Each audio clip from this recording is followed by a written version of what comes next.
everyone's doing well.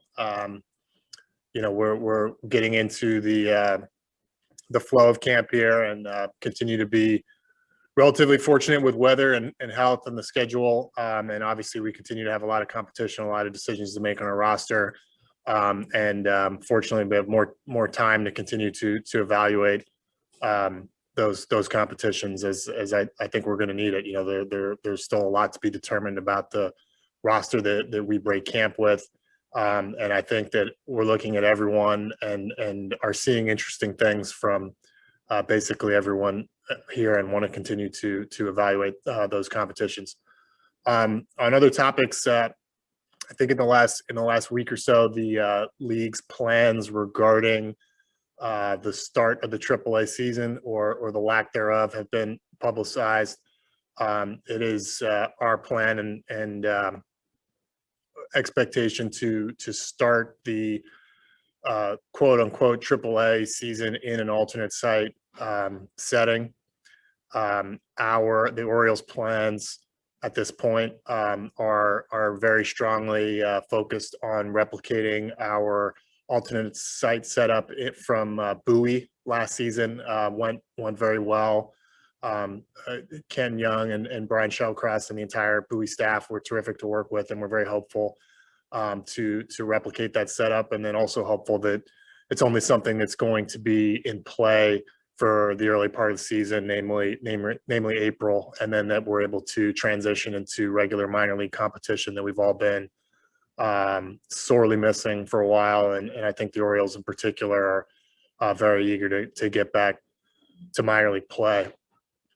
In conjunction with that, update on our top pick last year, Heston Kjerstad, who I discussed last time. Everything's continuing to trend very well with him and look very good. With everything going on and with the alternate site decision, we're much more likely to direct him directly to our alternate site once he's ready to begin sort of rehabbing back into game shape. I don't think we're going to bring him down for Major League spring training at this point, and much more fixated on having him join activities in Maryland at the time that those open.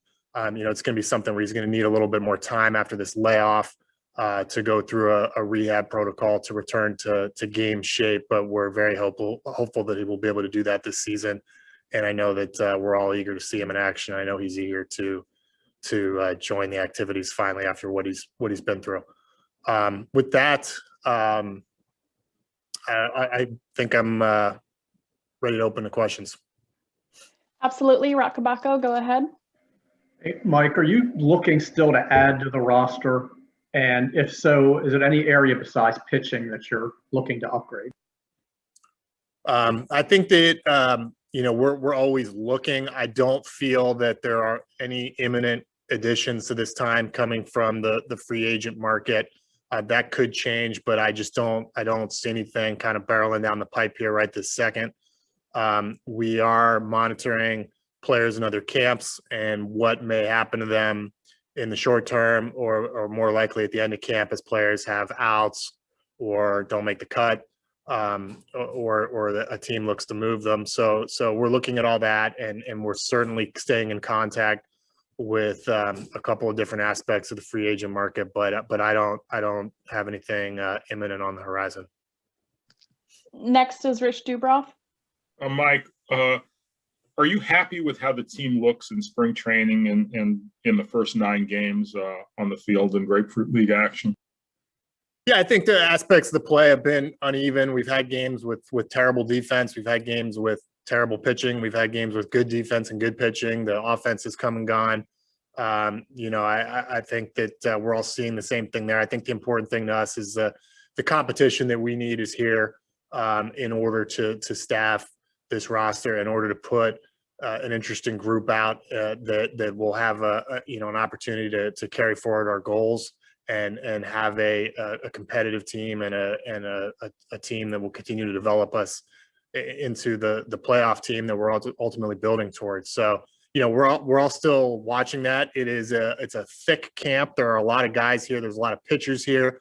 a lot of pitchers that are being stretched out to length that need innings, and then mixing that with the dynamic of a smaller spring training schedule, fewer B games, fewer innings, a lot of 6-7 inning games, innings getting rolled. It's been challenging, and I think it will continue to be challenging to get the playing time all around and the innings all around that we want, just given that we have so much competition and so much uncertainty on our roster right now, relatively speaking. But we're trying to navigate that. There's a lot of time here left. I think that we're all, in particular, very encouraged from what we're seeing so far from a lot of the young players that came up last year or had good steps forward last year. They've all shown up in good shape and either swinging the bat well or throwing pretty well. And then obviously what we're seeing from Trey has been terrific. So there have been a lot more positives than negatives so far, but we're certainly assessing things and seeing the ups and downs that we've seen so far in camp. Next is John Mioli.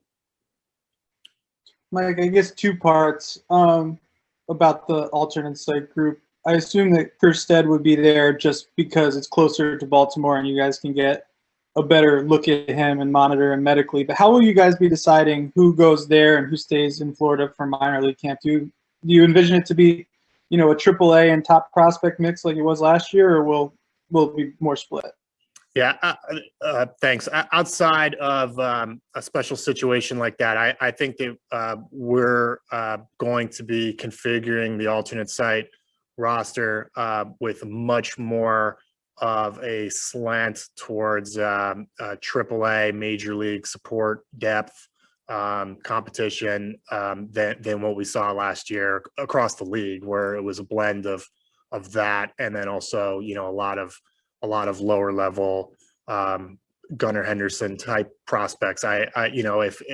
Look, things change day by day and week by week here in this pandemic environment in 2020 and 2021. But if we continue to feel hopeful about minor league spring training going off in Florida the way we all wanted to, and sort of the trajectory of the AAA alternate site and the minor league opening day and the minor league camps here in Florida, then I do think we're going to see a much more AAA themed roster in Bowie for this April, and then a lot more of our younger prospects will remain in Florida or will report to Florida if they're not already here.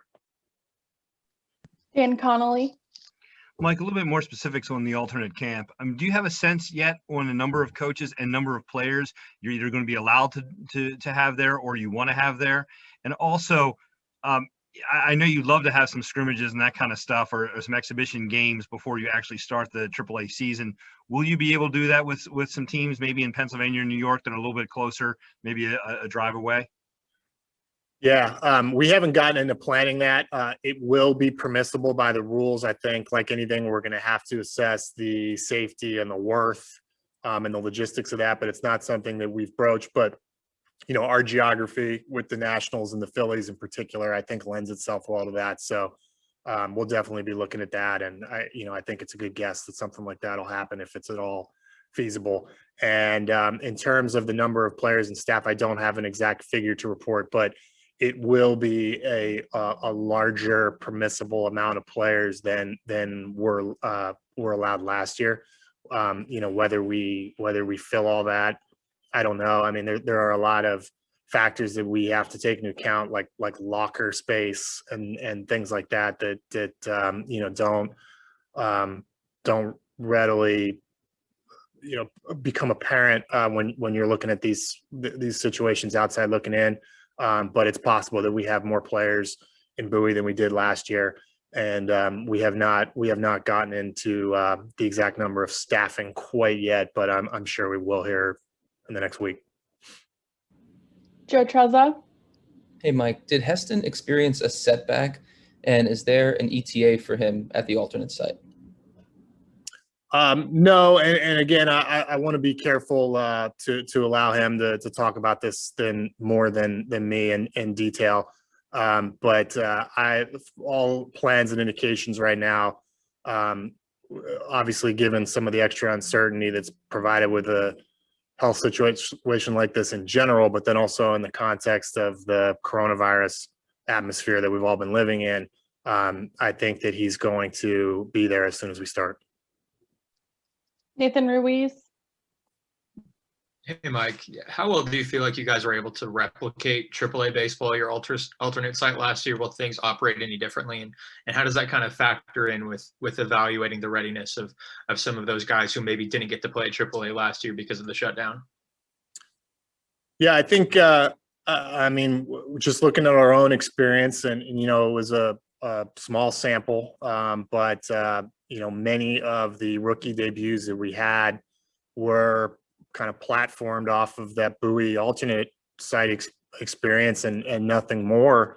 And to see those guys kind of go to summer camp, go to Bowie, some of them for weeks or a month, and then come right up and have success against the Yankees the very next day seemed to work. I don't think that's anything we want to do permanently. And certainly there are a lot of benefits to AAA baseball and competitive baseball that we didn't get there. But, we made it work. We made the most of it. I think we'll be prepared as we can be to do that again this April. And we know how to do it, and we've had that experience now, and I think other teams have too. But look, we really want to get back into regular minor league play as soon as possible. Next is Kevin Richardson. And Mike, I know the club just put out a statement about following protocols in terms of the state and the cities allowing fans into the stands. If the city in a week or so allow fans in the stands, do you think that would be enough time for you guys to maybe have fans for opening day? Yeah, I think we've been preparing as an organization for all types of eventualities. So internally, our planning will be in place for whatever comes down the pipe, state, local, league, whatever kind of governance factors supersede anything we might do. We're going to be ready for it. And so, I think that, we've been seeing some really encouraging things lately. And I know that obviously our organization, but our players in particular, it will be a sight for sore eyes to see fans in Camden Yards. So we want to see that as soon as possible. Next is Matt Weyrich. Hey, Mike, bridging off of that, have you gotten a sense of what that timeline could look like in terms of getting fans? Like, are you optimistic that it could be in the first month of the season, or do you think it's going to be more of a longer term plan? I'm not probably the best up to the minute authority on that, but I optimistic is a very good word, I think, for where we're at right now. We're doing this in Florida. So far it's gone pretty well. We're seeing other jurisdictions and venues announce plans. I think people are wanting to try this. We've learned a lot about how to carry forward these types of public events in a safer fashion. And I think we're planning for hosting people as soon as we possibly can, and we're very optimistic. Thanks. Next is Steve Maleski. Mike, it was noted that Felix Hernandez's velocity was down a little bit his first outing from his 2019 levels. Do you think there's time for that to tick up? Do you expect it to? And if it doesn't, do you think he'll still can be the productive guy you hope he will be?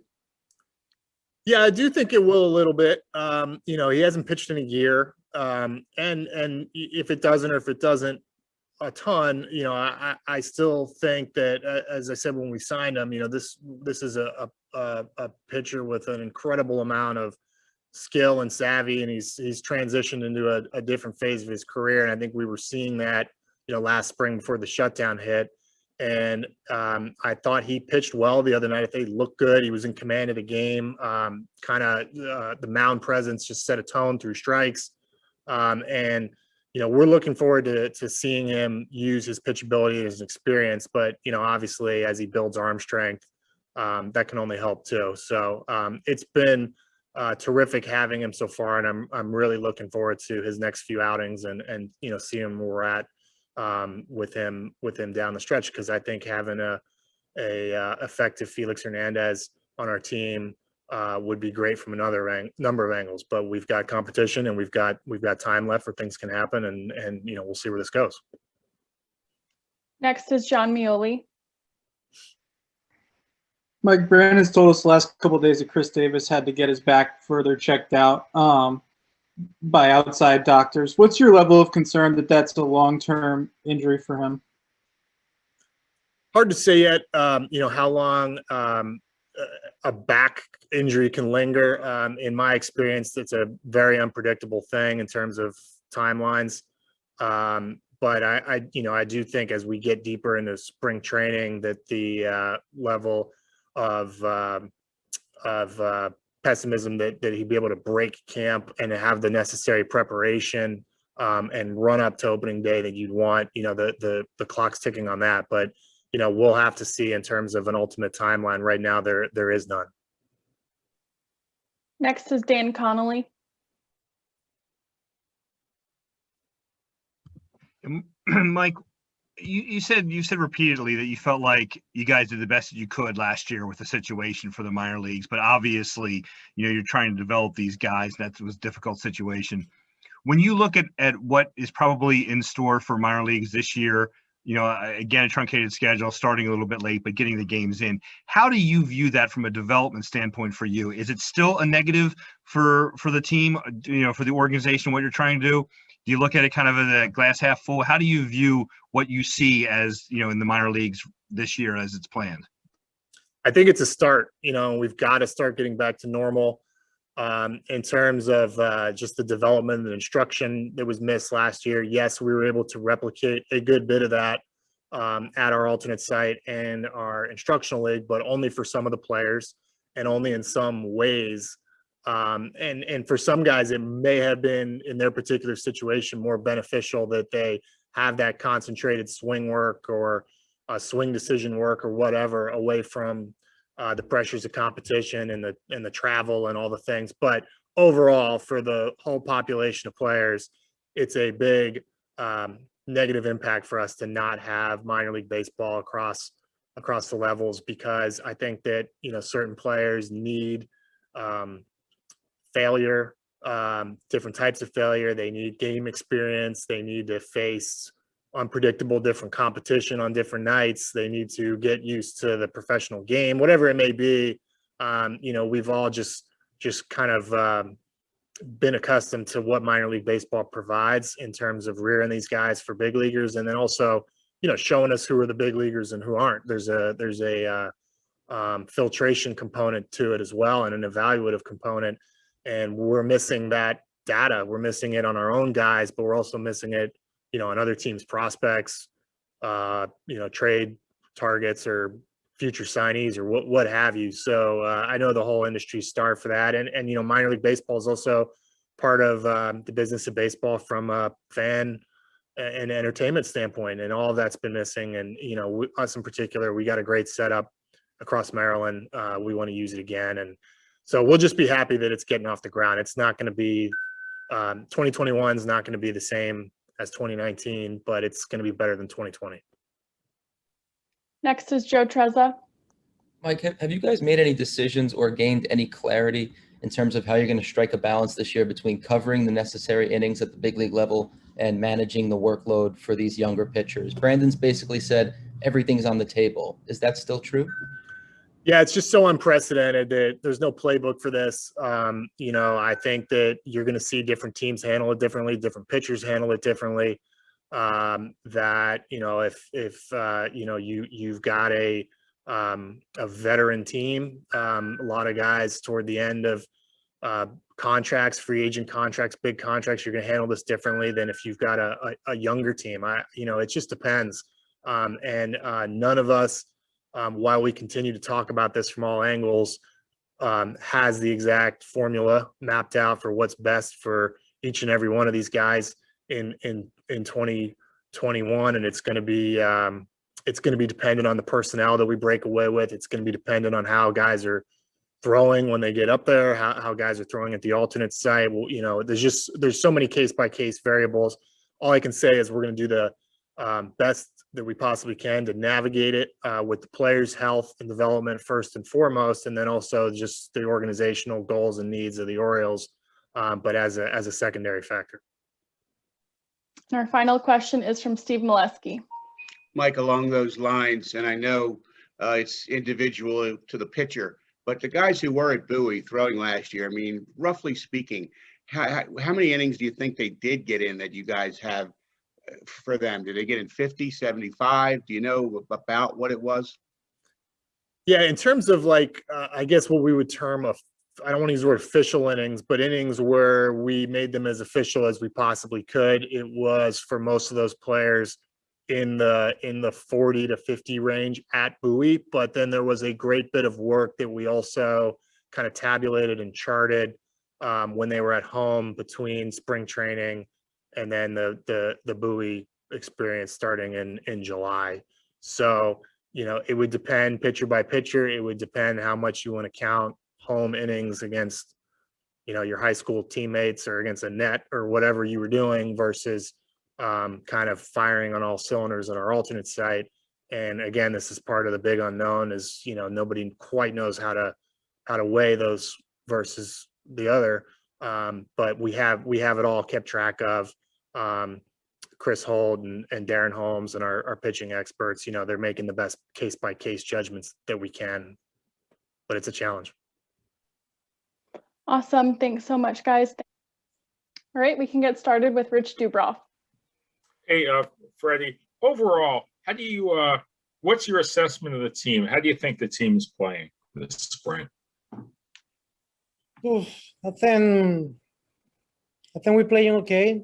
We have to play better.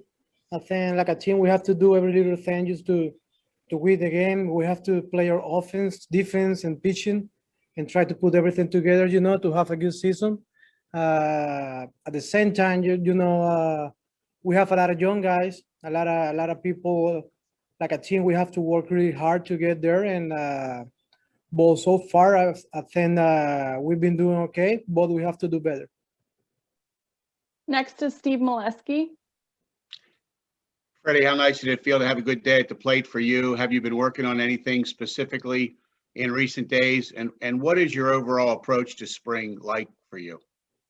I think right now is just get my body ready to the game, to the season, because last year was a short season. You know, now we're gonna play 162. So the main thing right now is get my body going and try to be healthy the whole spring. Then today I just have like a really small approach. Try to hit the ball and try to put it on play. Don't try to do too much and just go like base by base. I think that's what we do today, like a team too, and we won the game. But for me, like I said, just try to get my body ready for the season and try to stay healthy right now. There's been an issue right now with Keegan, these couple appearances. When that's happening, what are you seeing from him? You know, for me, it's just his command isn't there right now. And this is his second appearance, and I'd like to see him pick it up from that standpoint, but it is only his second appearance, and he's got some more to go. But yeah, for me, this command just isn't quite the same as it was at the end of the year last year with his fastball, as well as his off speed, and that's something that you know, he needs to have going into the season. I thought it looked better the second inning than the first. I thought he attacked the zone a little bit better. You know, he did punch out 4 out of 5 outs that he got. So that it's not about stuff. It's about location and about working ahead of hitters. Next is Joe Trezza. Brandon, how important was it for both Rule 5 guys to have pretty nice outings today after their last appearance? Yeah, I thought Scarola did a nice job after the first hitter he faced. Looked like he was a little tight maybe early, but then kind of relaxed and settled down into his inning. Escaped some trouble there in his inning, and Tyler Wells showed really good stuff today. Really good fastball, top of the zone fastball with a ton of life. Was getting his fastball by guys. So yeah, I thought Tyler went 2 really good innings, and Scarola threw a nice inning as well. Next up is Steve Maleski. Brandon, following up on that question about the Rule 5 guys, ideally, would you love to be able to have them around all spring to get maximum number of looks, or will numbers or something else make that hard to do? I think we're going to see as we go. I'm not going to jump to any conclusions at this point with our roster, but it's 2 arms that we like going into the draft, the Rule 5 draft, and like right now. I like both guys have both really good stuff. They performed today, so I think we're going to continue to take a look. All right, that looks like that's all for this afternoon. Thank you, Brandon. We'll see you guys tomorrow. Okay, thank you. All right, we can get started. First up is Steve Maleski. Hey, Keegan, what do you think led to the walks in the first inning? And then follow up with that in the second inning, what allowed you to get out of that jam? I think it was more of a mindset in the first inning. I was kind of trying to aim the ball, I guess, rather than pitch the ball and throw it and trust it. So it was just, I guess, more of a mental thing than anything. But, you know, just to kind of forget that and go back out there and get out of the second inning was, you know, that was, I guess, my one positive for the day. Next is Rich Dubro. Hey, Keegan, was it different starting rather than coming in relief as you did the last time? Yeah, you know, it's always a little different, but it's, you know, it's kind of not like the normal season. You know, it's predetermined innings, you know, before the game when you're going to throw. So, you know, it was good to be back starting again, but just, you know, I got to be able to do both. Next is Joe Trezza. Hey, Keegan, in your mind, how important are these outings for you? Are you just trying to get work in, or do the results matter to you? No, the results definitely matter to me. You know, obviously last year was last year. We got a lot of good arms in camp. So, you know, it's my mindset was coming in is I got to make a team. So to me, the results matter. Steve Maleski. And Keegan, you are graded on everything. So getting out of a jam, as you said, that's a positive. That was a big thing for you. Tell me about what helped you get out of that jam, and we'll give you something to build on for the next one. Oh, for sure. You know, you're going to get hit in this ball game. It's just the name of it. So, you know, to go out and just, in my mind, to go out and throw strikes, compete in the zone, and then to be able to strike a couple guys out, you know, and get out of that runners on first and second it was kind of the positive takeaway from that. So it was, you know, that was, I guess, the positive thing, like I said, to go out the second inning after the first inning and get out of it and throw well. You know, it was more of a, like I said, a mindset thing. I just kind of told myself I'm just going to throw it through the zone and throw the crap out of it rather than just kind of aim it and try to place it in a certain spot. All right, that wraps things up for us, Keegan. Thank you. Thanks.